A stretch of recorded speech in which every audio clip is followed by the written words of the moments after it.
Ahí está, las dos van a sacar eso, gloria a Dios. Vamos ahora. Padre, en el nombre de Jesucristo, te damos gloria, honra y alabanza. Te bendecimos, Señor. Clamamos a ti, Señor, esperanza nuestra, castillo nuestro, fortaleza nuestra, Señor, que tú nos defiendas, Padre, de todo ataque del enemigo. Ayúdanos, Señor, Padre de la gloria, para que podamos poner por muro fortificado tu palabra, tu presencia, el Espíritu Santo. Señor, Padre de la gloria, necesitamos de ti en todo momento. Gracias, Señor, por este hermoso día. Gracias, Señor, por las cosas que hemos vivido, Señor. Nada escapa de tu mano, Señor. Nada escapa de tu designio, de tu amor, de tu profecía, Señor. Gracias porque dentro de todas esas palabras que tú has lanzado, que has largado, Señor, estamos nosotros, Padre de la gloria, para que tus promesas se cumplan, para que podamos ser parte del reino. Gracias, Señor. Bendigo la vida a mis hermanas, Señor. Bendigo la vida a todos aquellos, Padre, que luego estarán mirando, papito lindo, esta enseñanza. Te doy gracias, Señor. Bendecimos tu palabra, bendecimos, Señor, las profecías que has lanzado a través de tu siervo, nuestro hermano Isaías. Gracias, Señor, porque aprenderemos, Padre de la gloria, a apreciar mucho más cada palabra tuya, Señor, que es soltada sobre nuestras vidas. Gracias, Señor, por tu corrección, por tu amor. Gracias, Señor, por tu bendición que tú nos añades todos los días cuando buscamos tu reino y tu justicia. Gracias, Señor, te damos. Bendecimos, Padre, este momento en el nombre del Padre, del Hijo y del Espíritu Santo. Amén. Amén. Abra su Biblia en Isaías, por favor. Y vamos a ver unas cuantas cositas antes de leer Isaías. Primero vamos a leer, a ver si usted llega, Isaías capítulo 1, versículo 1.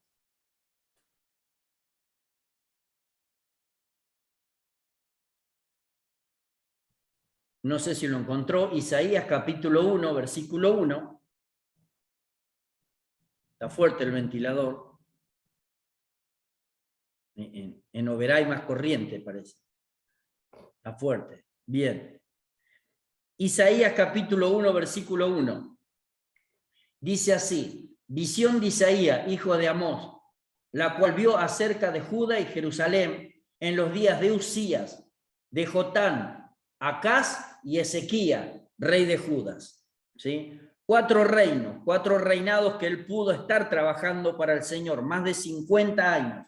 Pero lo primero que nos dice que es visión de Isaías, hijo de Amós. O sea, ahora ahí nos está diciendo ya quién escribió este libro.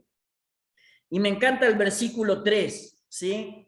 Qué bueno que es el Señor, porque el problema del hombre no viene desde ahora, sino viene desde muchos años antes. Dice, el buey conoce a su dueño y el asno el pesebre de su señor. Israel no entiende, mi pueblo no tiene conocimiento, ¿sí? Le estaba diciendo a su pueblo, a ver, le estaba diciendo Dios a través de Isaías al pueblo que convivía con Dios, al pueblo que vio las maravillas, al pueblo que le eran contadas las cosas que hacía Dios permanentemente sobre ellos. No le estaba contando a alguien que recién empezaba, que nunca había leído la Biblia, que no sabía cómo era el tema este de conocer a Dios. Le estaba hablando a un pueblo que venía de hace muchos años sabiendo quién era Dios y viendo los libertadores que Dios les dio. Entonces, mire lo que puede llegar a decir Dios, ¿no? El buey conoce a su dueño y el asno al pesebre de su señor, pero Israel no lo conoce a él.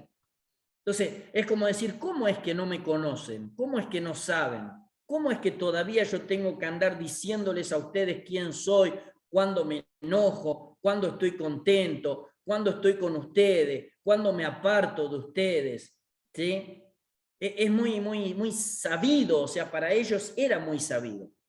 Isaías capítulo 9, versículo 6, y escuche bien ahí, dice, porque un niño nos es nacido, hijo no es dado, y el principado sobre su hombro, y se llamará su nombre admirable, consejero, Dios fuerte, Padre eterno, príncipe de paz.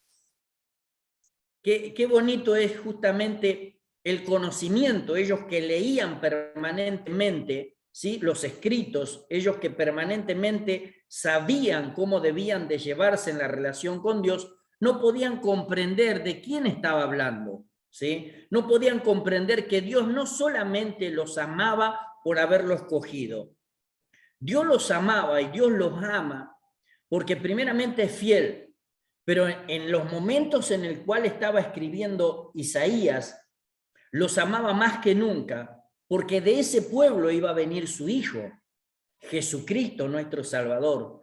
Si usted hubiese estado en ese momento y hubiese entendido y le hubiesen enseñado de los 4 años la ley, la Torá y los escritos, y a los 12 años lo hubiesen hecho hacer públicamente el conocimiento de la Biblia, lo primero que tendría que atesorar es que Dios nunca lo abandonaría a usted porque su Hijo vendría de su linaje.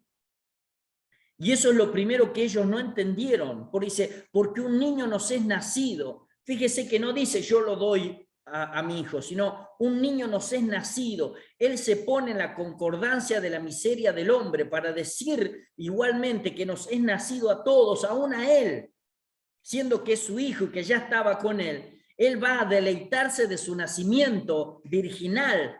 O sea, él se va a deleitar, así como se deleita con nosotros por ser su criatura, se iba a deleitar porque su hijo iba a nacer de nuevo de esas criaturas que él tan amaba, de que él tanto ama, y que somos nosotros, no sé si se entiende.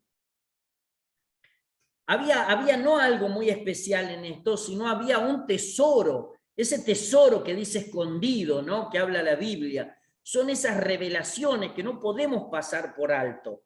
No nos podemos decir, no, yo soy oveja, no, yo no entiendo. No, es clarísimo esto. Y qué bueno porque ese pueblo que amó tanto porque venía su hijo, ese pueblo que él ama tanto porque su hijo lo salvó, es el mismo pueblo en el cual nosotros pertenecemos ahora.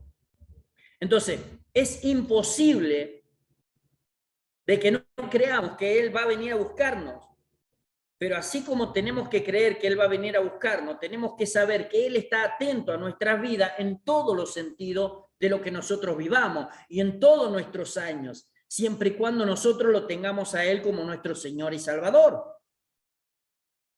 Si no, estamos pasando por lo mismo que pasó el pueblo de Israel y necesitamos un Isaías para que nos haga entender esto.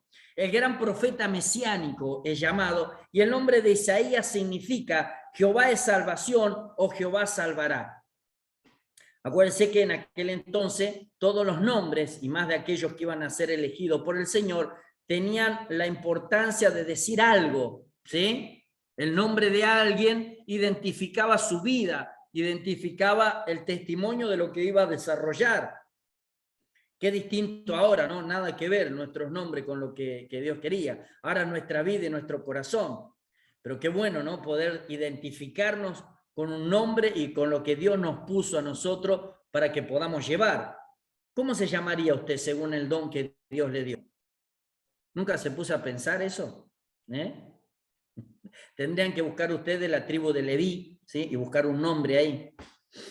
Dice, no podía tener un nombre más adecuado este varón de Dios, a quien le fue revelada con tanta claridad la persona del Mesías Salvador. El mensaje de Isaías se dirige alternativamente a los dos reinos, Israel y Judá. Predice su caída y su restauración. Se dirige igualmente a las naciones enemigas y a todas las naciones del mundo. Dice, pero el profeta alcanza su cumbre de revelación cuando por la inspiración del Espíritu ve la persona y la obra del Mesías prometido como ningún otro profeta lo hizo. Por tal razón, el libro de Isaías ha sido denominado el quinto evangelio. Él vio no solamente la persona, sino la obra de nuestro Señor Jesucristo. A ningún otro le fue revelada tanta exactitud sobre la obra, no solamente la obra, sino sobre el Mesías.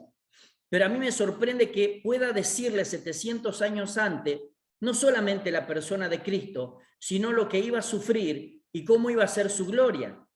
Lo vamos a leer. El pedacito fundamental de Isaías, que ahora lo vamos a leer más adelante, es Isaías capítulo 52, versículo 13, hasta el capítulo 53, versículo 12. Ese es todo el siervo sufriente, ¿sí? Ahí está donde realmente Dios le muestra cómo va a ser su hijo y cómo va a ser despreciado y cómo va a ser la gloria de ese hijo. Yo creo que Dios lo habrá amado tanto a Isaías para poder revelarles estas cosas. Dice, ¿Quién escribió Isaías? Está anunciado en el primer versículo del libro, lo vimos nosotros, el mismo Isaías. Fue llamado al ministerio en el año que murió el rey Usías, capítulo 6, versículo 1, y ejerció este ministerio de profeta durante la vida de 3 reyes más. ¿Se acuerda que yo le dije? Me sorprendía cuando decía, en el año en que fue muerto el rey Usías, vi yo a Jehová. En el año en el cual era más aflicción para el pueblo de Israel, él vio a Jehová. No lo vio cuando estaba contento, no lo vio cuando estaba todo bien, sino lo vio cuando se murió un rey. ¿Se acuerda usted? Cuando se murió un rey, la familia del rey era muerta también. No quedaba ninguno vivo. Y después los demás, el que más fuerte era y podía matar a la familia del rey, ese era el que realmente quedaba como rey, porque no quedaba descendencia. Entonces no era un tiempo lindo como para ver a Dios, ¿sí? No era un tiempo de gozo, de júbilo, como para decir, ahora estoy preparado para ver a Dios. No, era en el tiempo en el que lo que menos se esperaba es poder escuchar a Dios. En lo que menos se esperaba era poder recibir una revelación de Dios, ¿sí? Cuando estaba Isaías en un momento de mucha aflicción de su país, acuérdense que los judíos se dolían cuando algo malo venía a su nación. Son más sensibles que nosotros, ¿sí?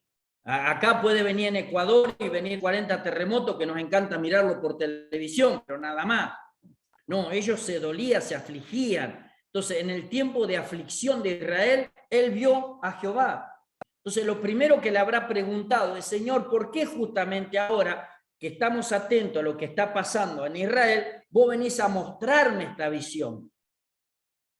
Yo creo que si usted está sufriendo, no creo que lo que usted crea que va a venir Dios a mostrarle lo que va a pasar en su ciudad. Una manera de decir, Señor, está lindo, está bien que pase eso, que sean deportados, pero primero mirá mi aflicción. Y esas son las cosas que debemos de aprender. Dios cuando nos habla es el momento justo siempre. Él sabe las cosas que nosotros sobrellevamos y la fuerza que nos tiene que dar para cumplir con lo que Él nos demanda. Entonces no retroceda, por favor. Dice así, el hombre y su época. Isaías perteneció al reino del sur, o sea, Judá, aunque se dirigió también los mensajes al reino del norte antes de su caída. Y escuche bien esto, su esposa también estaba dotada con el don de profecía, o sea, su esposa era profeta, y sus hijos fueron parte del mensaje de Dios al pueblo. Qué lindo esto, me encantó. Sus hijos fueron parte del mensaje de Dios a su pueblo. Sus hijos fueron parte del mensaje de Dios a su pueblo. Mire, cuánto interés tiene Dios no solamente en nosotros, sino en los que están al lado de nosotros y aún en nuestros hijos. Vamos a ver, capítulo 7, versículo 3, por favor.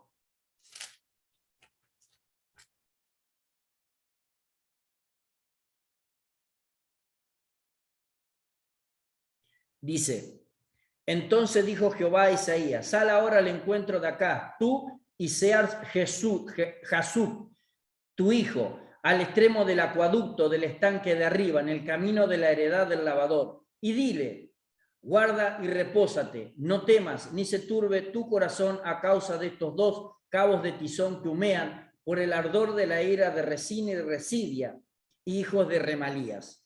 ¿Por qué Dios le dice que lleve a su hijo?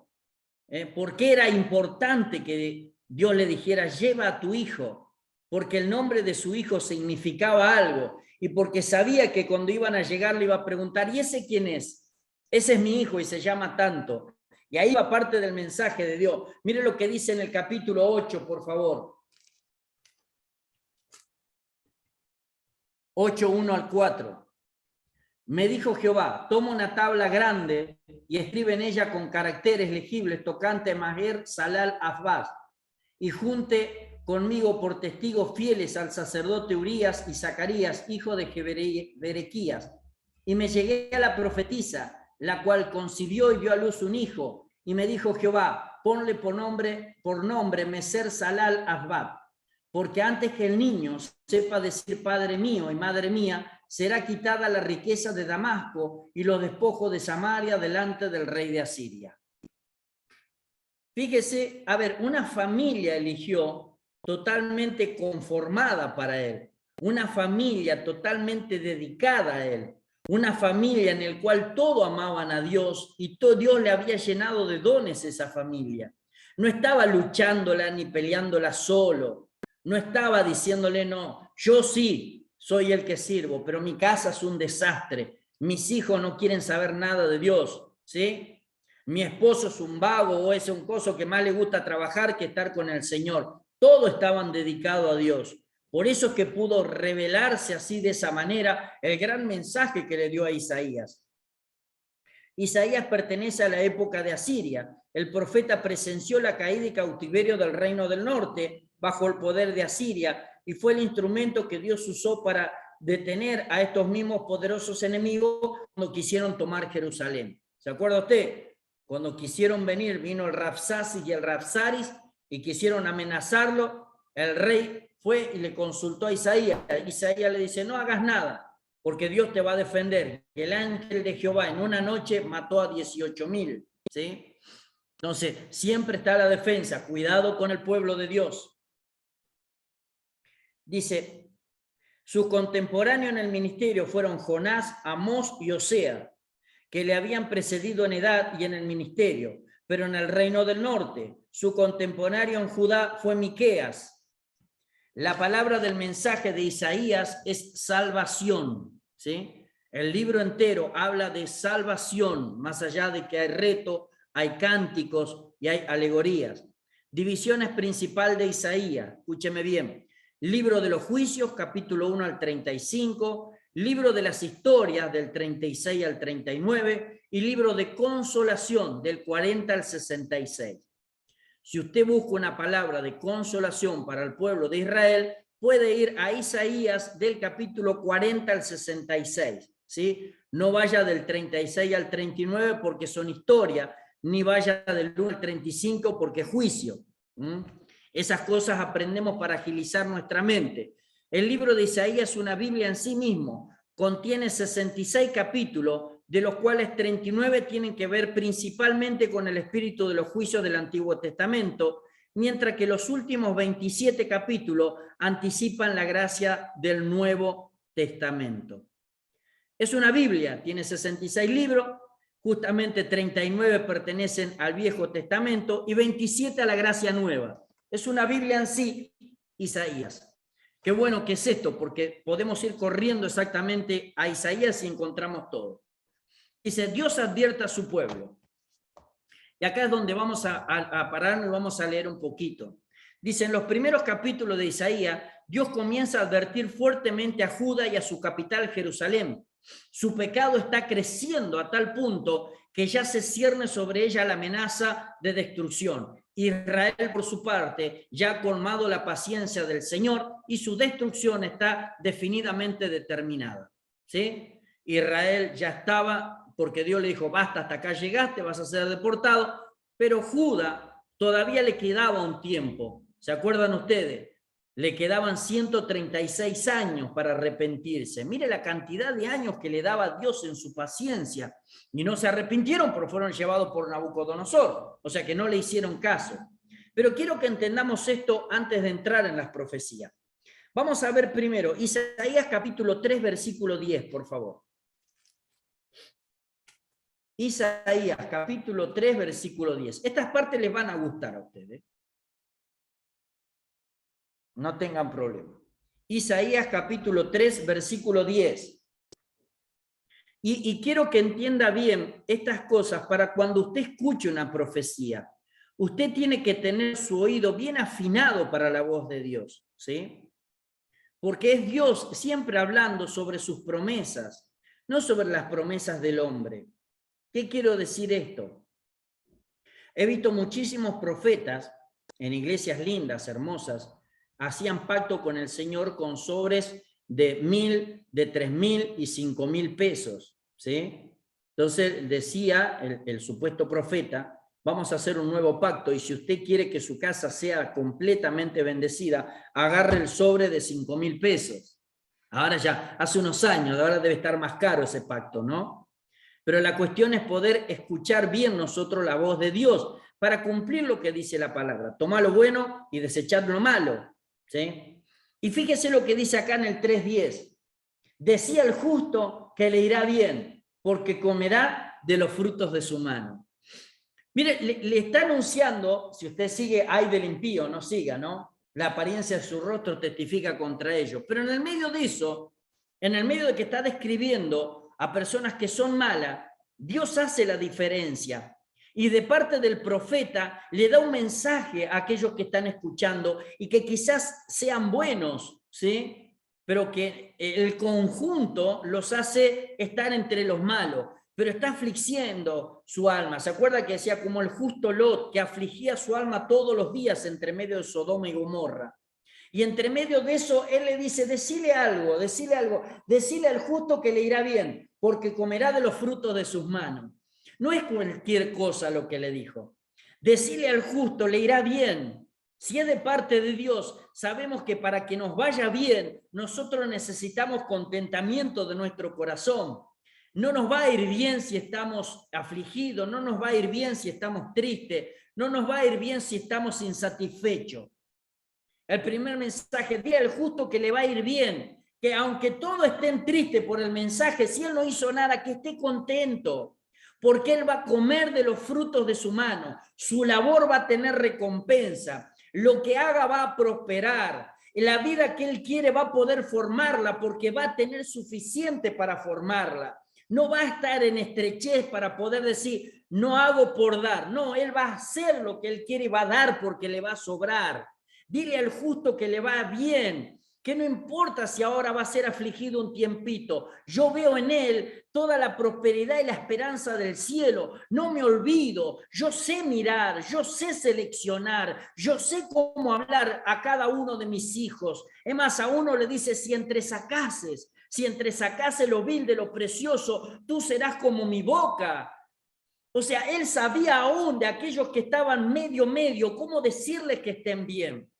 Y es ahí donde nosotros debemos escuchar para saber cuál es el mensaje para nosotros. El mensaje para nosotros era la apariencia de su rostro testifica contra ellos o decirle al justo le irá bien.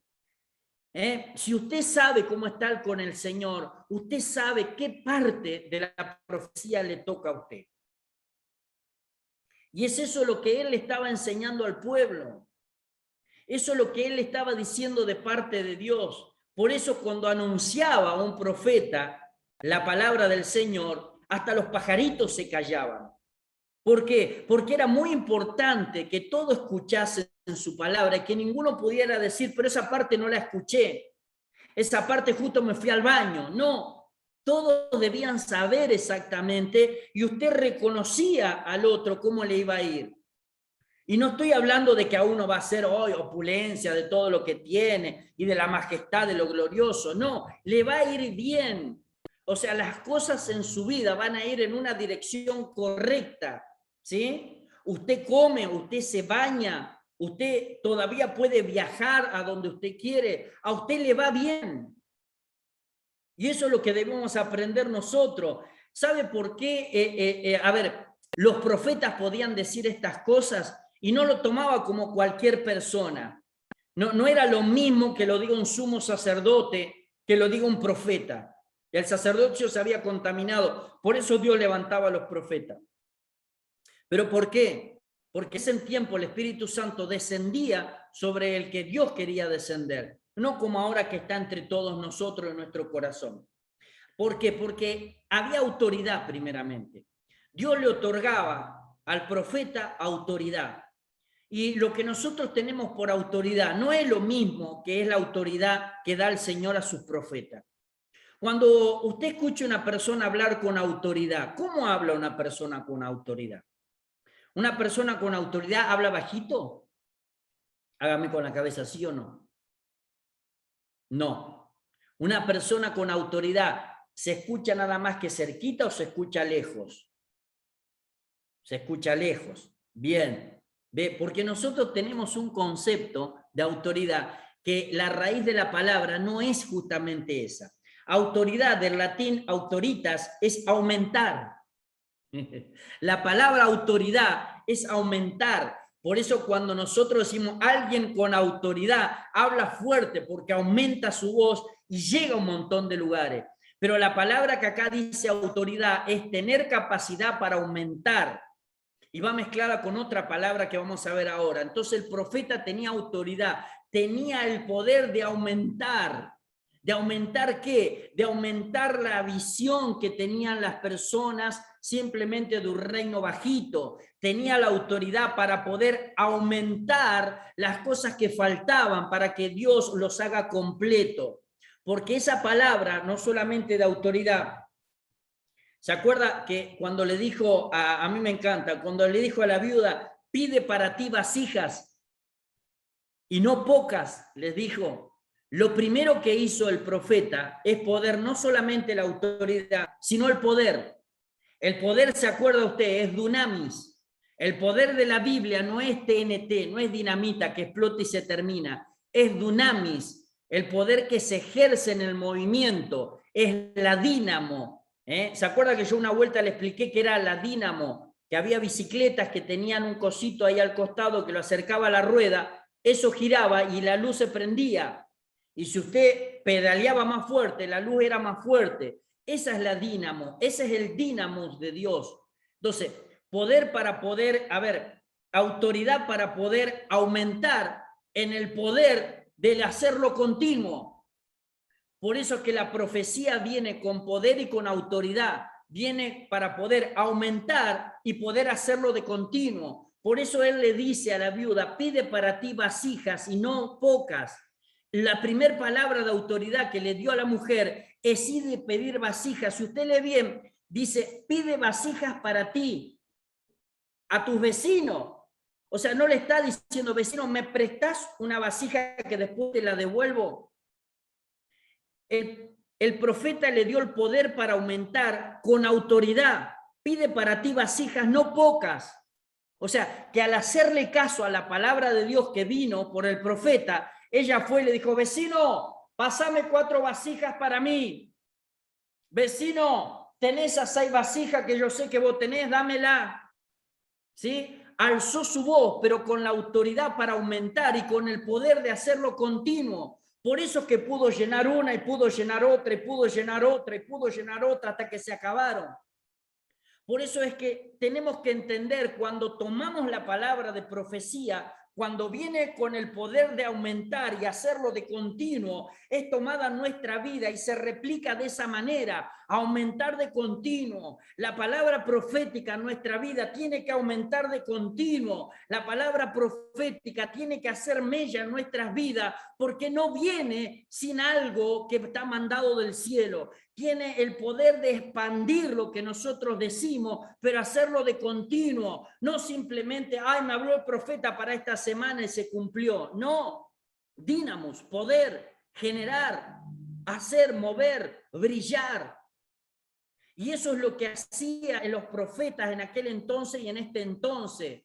Tenían justamente la autoridad para poder expandir, para poder duplicar, para poder llenar, pero con una autoridad que viene del cielo, un poder que es dunamis, un poder que genera continuamente. No profetizo hoy solamente para acá, profetizo para acá, pero también para allá, y sé que va a quedar el poder de la profecía para que todo aquel que la escuche, todo aquel que la ponga por obra, tiene el mismo sentido, porque la lanzó Dios, no la lanzó un hombre común. ¿Me entiende? Las profecías que están puestas por Isaías, que el Señor las puso por el Espíritu Santo, por eso todavía tienen cabida en nuestro corazón, porque fueron hechos de esa manera, con autoridad y con poder, ¿sí? Con expansión y continuamente. Nunca se han acabado. Le habló a Isaías, pero por el Espíritu Santo te habla a vos todos los días. Por eso es que era importante decirle al justo que le irá bien. Y si yo digo, amén, Señor, así como lo dijiste a tu pueblo, lo tomo para mi vida, me tiene que ir bien con la expansión que Dios pone en su palabra y con el poder del movimiento de la generación. Así hablaban los profetas y así deben hablar hoy los profetas. Gloria a Dios que usted y yo no somos profetas para no meternos en ese tanto lío, ¿no? Vamos a ir a Isaías capítulo 60. Primero 22, 22, por favor. Isaías 22, 22. Mire lo que es que Dios honre a una persona. Acuérdese cómo va a tomar ahora las palabras de profecía cada vez que venga a su vida. Cómo va a leer cada libro de los profetas. Isaías 22, 22. Acá habla que de un hombre va a sustituir a otro. Pero mire cómo dice Dios que va a honrar a ese hombre. Y acá vamos a tener que entender algo, ¿no? Isaías 60, 22, 22. Dice, pondré la llave de la casa de David sobre su hombro. ¿Sí? Y pondré la llave de la casa de David sobre su hombro. Y abrirá y nadie cerrará. Cerrará y nadie abrirá. Lo hincaré como clavo en lugar firme y será por asiento de honra la casa de su padre. Gloria sea al Señor. ¿Sabe lo que está diciendo acá cuando dice pondré la llave de la casa de David sobre su hombro? Presta atención. La llave en aquel entonces de las puertas de la ciudad no era una llavecita así. Las llaves de la ciudad eran así grandotas. Ahí entra, ahí no entra, bueno, un poquito. Eran grandes, era muy grande una llave, la tenía que llevar un hombre, ¿sí? Un hombre llevaba una llave. Y cuando él dice, pondré la llave de la casa de David, pondré la llave de cuando se entre en Jerusalén, y dice, la pondré sobre su hombro, quiere decir que le va a dar honra a ese hombre, la cual ninguno tiene, porque un gobernador te puede dar la llave de la ciudad, pero cuando te la da Dios es totalmente distinto, porque no te la da cualquiera, ni tampoco se puede desperdiciar esa llave, por más que vos quieras. Te la da aquel que tiene esa autoridad para expandir y para hacerlo eternamente. Dice, pondré la llave de la casa de David sobre su hombro. Y fíjese lo que dice el otro versículo, y lo hincaré como clavo en lugar firme, y será por asiento de honra en la casa de su padre. Cuando usted clava un clavo para que sostenga algo, no lo pone así nomás en el revoque y después se cae, ¿no? Trata de pegarle hasta más de la mitad y después lo prueba a ver si puede colgar lo que usted quiere. Si es un cuadro chiquito no es nada, pero si es la honra de su casa, ¿cómo será el clavo? ¿Cómo es lo que sostiene la honra de su casa? Es su santidad, es su búsqueda, es su clamor, es su amor hacia quien lo eligió, no hacia los hombres. Ese es el clavo de su casa. Está bien hincado el clavo de su casa, está bien hincada la honra que hay en su casa. Usted está elaborando justamente esa honra, está buscando el lugar perfecto para que todos puedan ver cómo está clavada la honra en su casa. Son palabras muy lindas, pero palabras que deben trabajarse. Palabras que vienen con la expansión eterna, pero deben tomarse, deben buscarse, deben de hacerse en nuestras vidas. En nuestro corazón está el clavo de honra del Señor. El Señor puede venir y decir, acá puedo fijar algo, este está firme, su corazón está firme. Sobre toda cosa guardada, dice que guarda tu corazón, porque de él mana la vida. ¿Cómo está en tu corazón la honra de Dios? Eso es profecía. De ahí es donde nosotros entendemos cuando Dios habla a nuestras vidas y no cuando es meramente palabra de hombre para endulzar nuestra oreja y para que digamos qué palabra, es para entender cómo nosotros debemos manejarnos con Él. Él nos está diciendo cómo es que podemos andar por este camino de libertad. ¿Se acuerda lo que le dice? No uséis esta libertad para libertinaje. No confundan, le decía. Por eso es que el profeta vivía una vida muy especial. Vamos a ver lo que dice ahora por último, para poder leer el material. Capítulo 60, versículo 11. Isaías capítulo 60.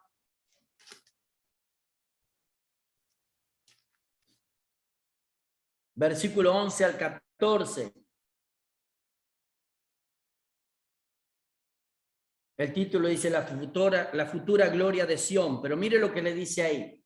Tus puertas, y eso es lo lindo, tus puertas estarán de continuo abiertas, no cerrarán de día ni de noche. ¿Sabe qué significa eso? No hay miedo en los hijos de Dios, no hay miedo en los hijos de Dios, Tus puertas estarán de continuo abiertas, no se cerrarán de día ni de noche, para que a ti sean traídas las riquezas de las naciones y conducidos a ti sus reyes. Porque la nación o el reino que no te sirviere perecerá, y del todo será asolado. La gloria del Líbano vendrá a ti, cipreses, pinos y bogues juntamente para decorar el lugar de mi santuario, y yo honraré el lugar de mis pies. Y vendrán a ti humillados los hijos de los que te afligieron, y a las pisadas de tus pies se encorvarán todos los que te escarnecían, y te llamarán ciudad de Jehová, Sión del Santo de Israel, y a su nombre. Gloria sea al Señor si usted entiende esto, y si no lo entiende, se está perdiendo una parte muy linda de la Biblia, porque esa profecía todavía es para tu vida y para mi vida, si la tomamos con el mismo poder de expander y con el poder de hacerlo continuo.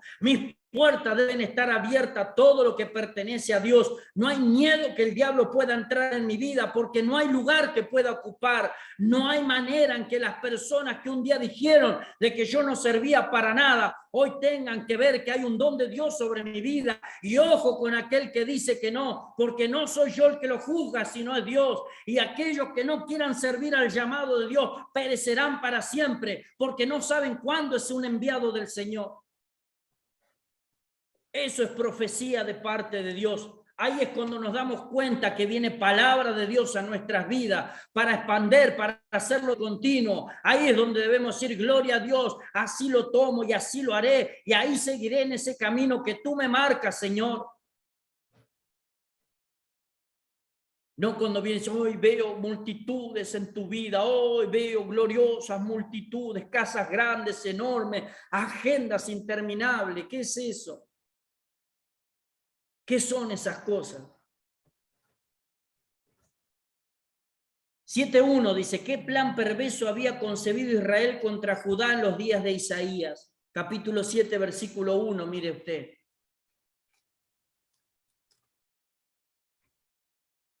Israel encima no entendía. Le mandaban un profeta al Señor y él no entendía. Y mire las cosas que estaba diciendo. Capítulo 7, versículo 1. Aconteció en los días de Acaz, hijo de Jotán, hijo de Usías, rey de Judá, que Resín, rey de Siria, y Peca, hijo de Ramalías, rey de Israel, subieron contra Jerusalén para combatirla, pero no la pudieron tomar. Como consecuencia de haber colmado con este acto fratricida, fratricida significa el que mata al hermano, la medida de todos sus pecados, Dios anuncia algo a Israel. Como señal de este acontecimiento nacería un hijo a Isaías, y antes que el pequeño pudiera decir, Padre mío, Israel y Siria serían subyugadas por Asiria, y luego de 65 años el reino del norte caería definitivamente en el cautiverio. Mire el amor que tiene Dios por su pueblo, que hasta hizo que su profeta tuviese un hijo, para que ese hijo sea el mensaje de su pecado. Para que ese hijo anunciase simplemente con su nombre por qué Dios estaba enojado con Israel, por qué se asociaba con otro para hacerle mal a su hermano. Mas no habrá siempre oscuridad, dice. En medio de los anuncios de juicio, el profeta tiene vislumbres gloriosos de la gran luz que sobrevendría sobre las tinieblas de la tierra. En los capítulos 1 al 12 hallamos pasajes proféticos maravillosos acerca del Mesías. Ya Dios le estaba diciendo, se están portando mal, pero viene la salvación. Sigan portándose bien, dejen de andar sufriendo, no se desesperen, viene la salvación. Dice, una de las mayores ofensas de Israel y Judá cometieron contra Dios fue que al comenzar sus grandes problemas no se volvieron a él, sino que buscaron el apoyo de naciones vecinas, incrédulas, malvadas y paganas.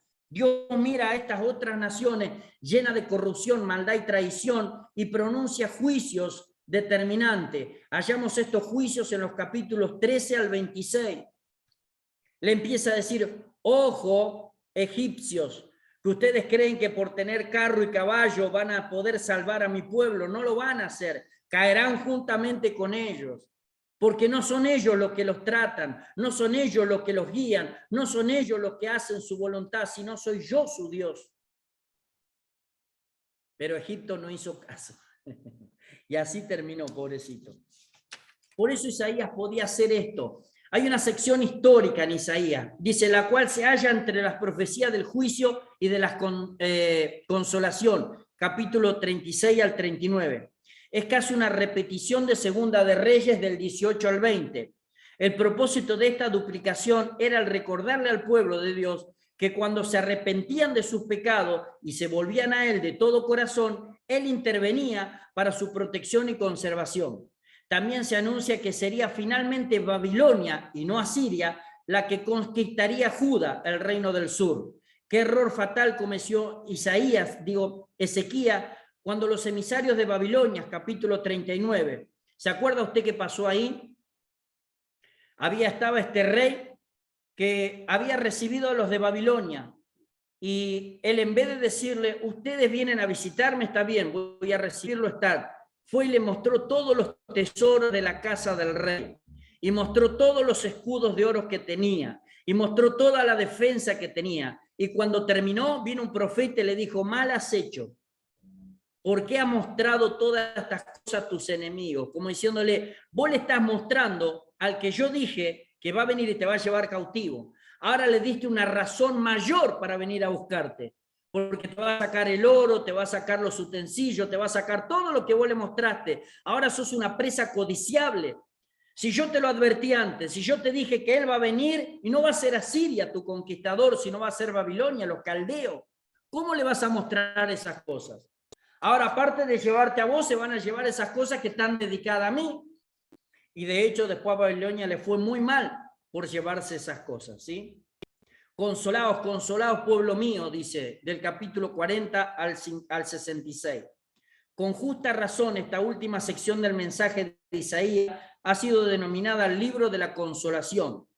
Dice, la liberación y restauración completa del pueblo de Dios, el avivamiento y la obra del Mesías, las glorias del reino eterno. Son las notas predominantes en esta conmovedora y majestuosa sinfonía final. Dios al final le dice a su pueblo, hay consolación, simplemente deben esperar. Y eso es lo difícil, esperar para que otro sea consolado, hacer algo para que otro pueda recibir mejor que nosotros, sembrar para que otro pueda cosechar. Eso es lo difícil de nuestra humanidad.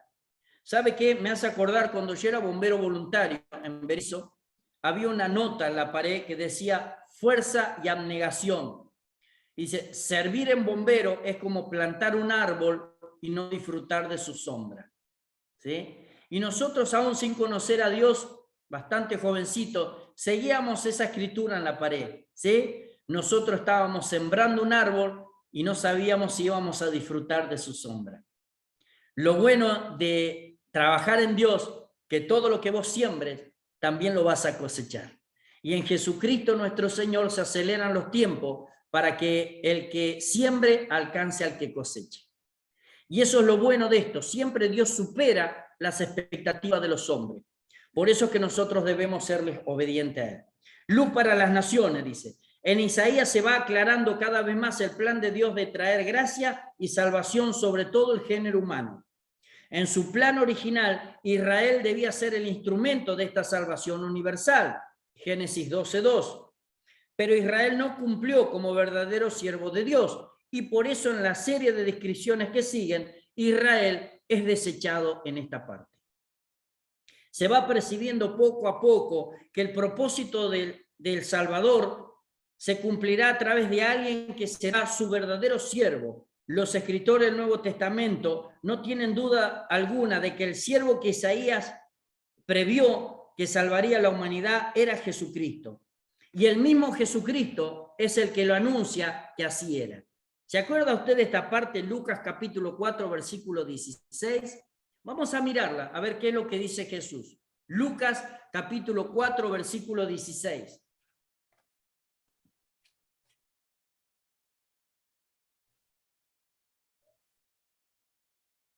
Lucas capítulo 4, versículo 16.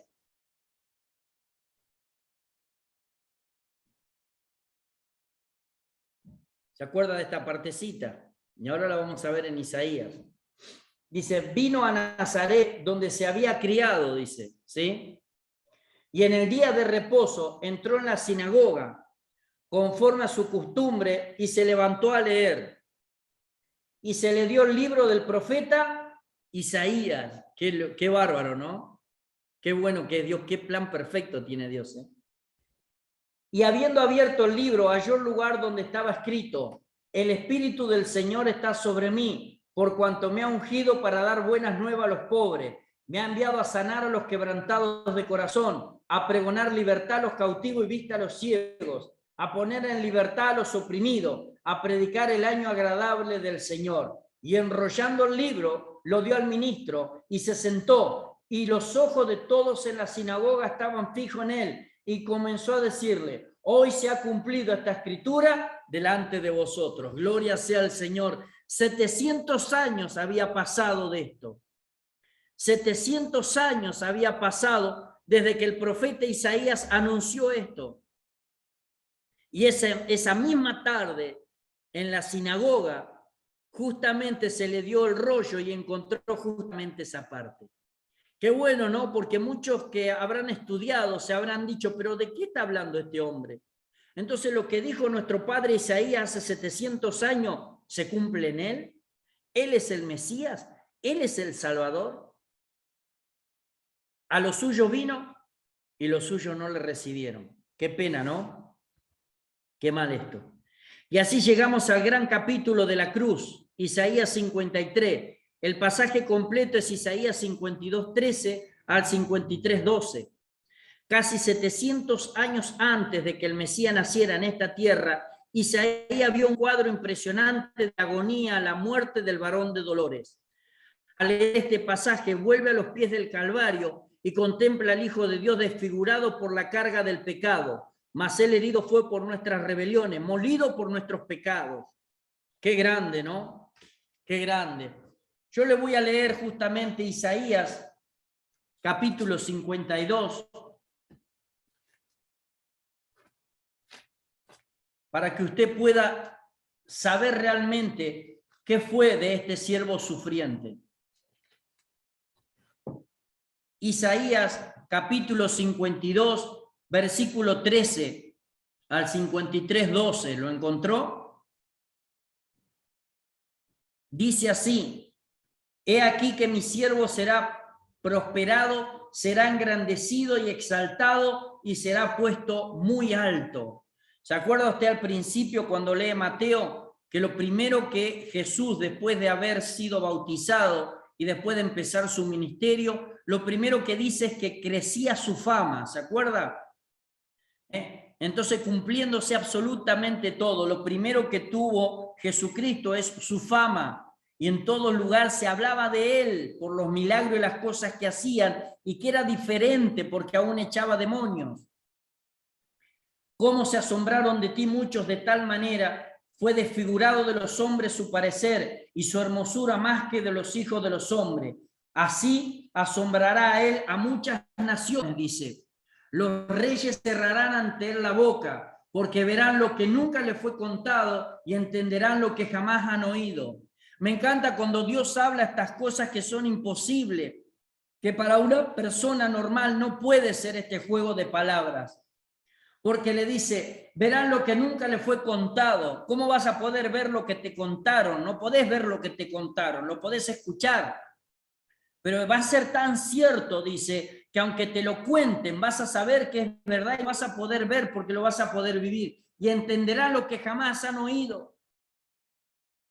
Dios habla así, de esta manera, para saber que su obra es completa. No es que simplemente anuncia algo que vos podés escucharlo y nunca toparte con él. Cuando Dios dice que su Hijo va a venir a la tierra, es que todos nos vamos a topar con él. El problema es que no lo queremos aceptar, pero nadie puede decir que no nos topamos con Jesús. ¿Quién ha creído a nuestro anuncio? ¿Y sobre quién se ha manifestado el brazo de Jehová? Subirá cual renuevo delante de él, y como raíz de tierra seca, no hay parecer en él, ni hermosura. Le veremos más inatractivo para que le deseemos. Despreciado y desechado entre los hombres, varón de dolores, experimentado en quebranto, y como que escondimos de él su rostro, fue menospreciado y no le estimamos. Ciertamente llevó él nuestras enfermedades y sufrió nuestros dolores, y nosotros le tuvimos por azotado, por herido de Dios y abatido. Mas él herido fue por nuestras rebeliones, molido por nuestros pecados. El castigo de nuestra paz fue sobre él, y por su llaga fuimos nosotros curados.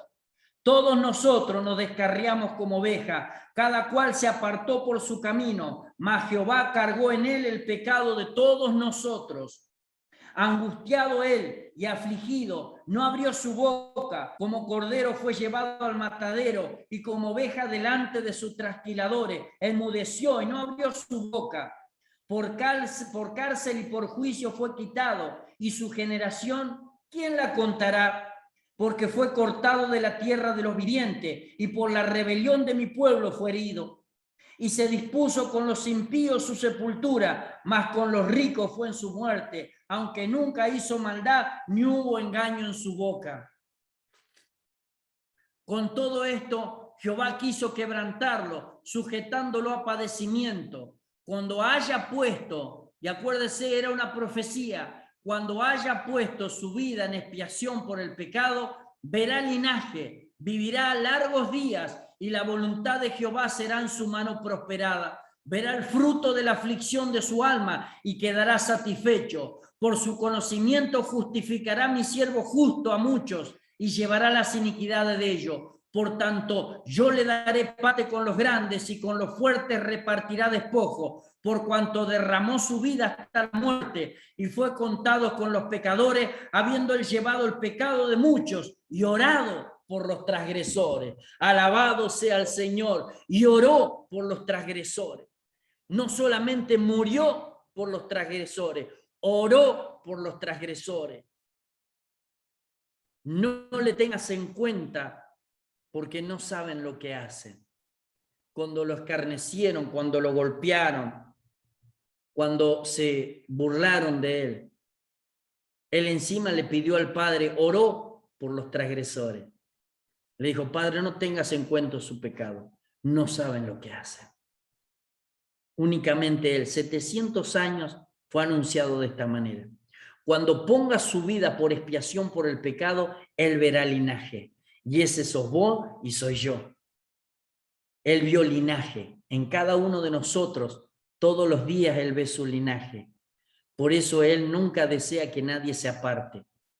Que sí tengamos algunos tropiezos y algunas caídas y él nos levante, pero que ninguno se aparte, porque somos el linaje del hechura suyo, dice. De una sola sangre hizo todos los habitantes de la tierra. Dice, un cuadro de la era mesiánica, una época de evangelización, capítulo 60 al 62, en que se vislumbra la gloria eterna celestial. El capítulo 60, que continúa el pensamiento del 59 y representa a los reyes de las naciones, que desde todo el mundo traerán homenaje al rey en Sión, uno de los más grandiosos de la Biblia. El capítulo 61, 1 al 3, describe el ministerio y la gracia y misericordia de Jesucristo. Vamos a leerlo y se va a sorprender. Capítulo 61, por favor, versículo 1 al 3. Va a decir, pero recién lo leímos. 61, 1 al 3.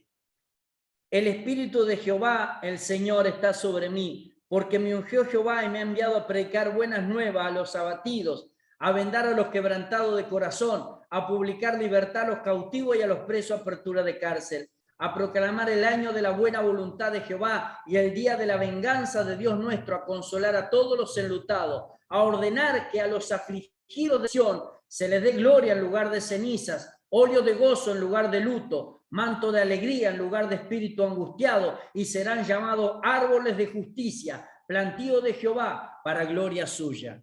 Parecería que recién lo habíamos leído, ¿no? Pero entre esas dos lecturas pasaron 700 años. Y hay algo que no sé si usted se dio cuenta. Dice, y el día de la venganza de Dios nuestro Señor, en Lucas no está. Porque eso corresponde a su segunda venida. Él ahora viene como nuestro Salvador, pero en su segunda venida va a venir como nuestro juez. Y ahí sí va a venir esta parte que falta. Y el día de venganza del Dios nuestro. Por eso no lo anunció en Lucas, porque no correspondía. La profecía todavía queda abierta. Cuando Él venga, ahí sí, entonces va a venir el día del juicio de Jehová. Qué bueno. Nuevo cielo y tierra nueva, capítulos 65 y 66. Los científicos están alarmados porque el planeta Tierra, dice, se está deteriorando aceleradamente, porque el Sol va perdiendo su poder y la atmósfera no alcanza a superar la rápida contaminación. ¿Cuál es la respuesta de Dios para este pobre planeta agonizante en este pecado? No solo Isaías, dice, tenía su libro con esta versión de gloria enceguecedora. La misma Biblia lanza su clima final con una ampliación de la visión de Isaías, y es Apocalipsis capítulo 21 y 22. ¿Y cuál es la respuesta que le da para esta tierra? Tierra nueva y cielos nuevos. ¿Y cómo está reservada esta tierra? ¿Se acuerda usted? Para ser quemada. Esta tierra está reservada para ser quemada. Por eso cuando usted ve muchas cosas que el hombre trata de hacer por su voluntad, va en contra de la voluntad de Dios. ¿De qué está hablando, siervo? De Greenpeace, ¿sí? Vio que Greenpeace va por todos lados y atrás de Greenpeace hay gente que no es buena, pero va y quiere salvar a las ballenas, va y quiere salvar a los bosques y se tiran de los barcos y de los edificios y pintan y a muchos meten presos. Esa es voluntad de hombre, porque Dios dice que esta tierra y este cielo están reservados para ser quemados. Cuando eso pase, va a bajar un cielo nuevo y una tierra nueva que ya está anunciada. Mis hermanas queridas, hemos leído Isaías así por arriba, pero hemos comprendido lo que es la profecía, que es fundamental para nosotros para poder seguir leyendo lo que viene de Jeremías y Lamentaciones.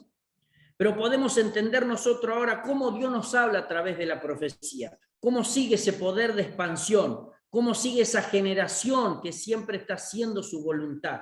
Y eso es lo que nosotros pudimos examinar en Isaías. Algo que el Señor le dijo a él, pero que todavía sigue fresco en la mente del Señor, en el corazón del Señor. Porque su Hijo vino y cumplió, pero todavía faltan un montón de cosas. La era va a estar cerrada cuando nosotros estemos delante de su presencia. Mientras tanto, Él nos sigue defendiendo, Él nos sigue abrazando, Él nos sigue consolando, Él sigue abriendo los caminos y Él nos sigue allanando las cosas que necesitamos. Depende de nosotros poder entender el mensaje de Dios. Vamos a orar, mis hermanas queridas. Padre, en el nombre de Jesucristo te damos gloria, honra y alabanza. Te bendecimos, Señor. Te damos gracias, Señor, porque tu palabra, Señor, es latente. Tu palabra, Señor, Padre de la gloria, todavía contiene prodigios y milagros que han de cumplirse, Señor, Padre, cada vez que alguien la desarrolla, Señor, con esa expansión, con esa generación, la cual tú has puesto a través del Espíritu Santo en tu palabra, en tu corazón y en tu mente. Gracias, Señor, porque tomamos tu palabra fresca y activa, Señor, en este tiempo, papá, para poder regenerar, Señor, Padre de la gloria, las mentes de aquellos que todavía no han venido a tus pies. Gracias por Jesucristo, nuestro Señor, que ha cumplido, Señor, Padre de la gloria, lo que tú has determinado 700 años antes, papá. Él lo ha hecho por amor a ti, por amor a sí mismo y por amor a nosotros. Te doy gracias, Señor. Bendigo la vida de mis hermanas, Señor. Bendigo sus hogares, su entrar, su salir, su canasta. Clamo para que tú, Señor Padre, les sigas enseñando a través del Espíritu Santo. Papito lindo, bendecimos tu palabra y te damos gloria, honra y alabanza en el nombre del Padre, del Hijo y del Espíritu Santo. Amén. Mis hermanas queridas, las bendigo en el nombre de Jesús. Y si alguno tiene una pregunta de ustedes, la puede hacer. Si no, la puede hacer en privado, no hay ningún problema. Y acuérdense de ir llenando los espacios que tiene el libro, ¿sí? Y al final de esta hermosa materia tenemos una pequeña prueba, ¿sí? Que es muy pequeñita, simplemente, al revés. Aparte del material tenemos esto, que es muy chiquitito, ¿sí? Así que disfruten, por favor, llenen los espacios que hay mucho para llenar el material. Y si alguno tiene una duda, por favor, vuelvo a decirles que se comuniquen con el Señor, que es el que mejor les puede enseñar.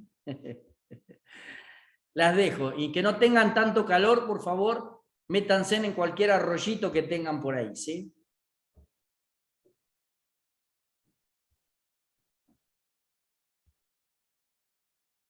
Bendiciones entonces. Bendiciones, sierva.